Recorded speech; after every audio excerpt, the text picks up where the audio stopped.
मैं चाहूंगी मुमरा में, मैं फिर से ये बोलूंगी।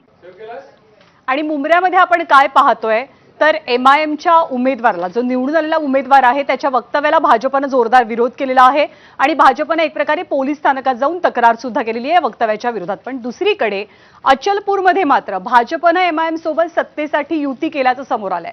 अशीच एक युती झालेली होती ती अकोटमध्ये।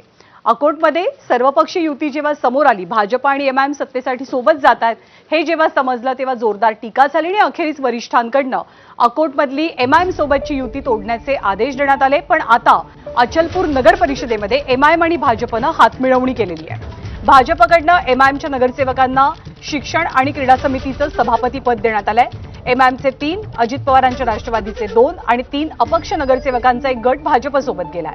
त्यामुळे अचलपूरमध्ये भाजप आणि एमआयएम सोबत आल्यानं राजकीय चर्चांनाही उधाण आलंय। याआधी अकोल्याच्या अकोटमध्ये एमआयएम आणि भाजपच्या युतीची चर्चा झालेली होती, पण नंतर ही अभद्र युती तोडण्याचे आदेश राज्याच्या मुख्यमंत्र्यांकडून दिले गेले।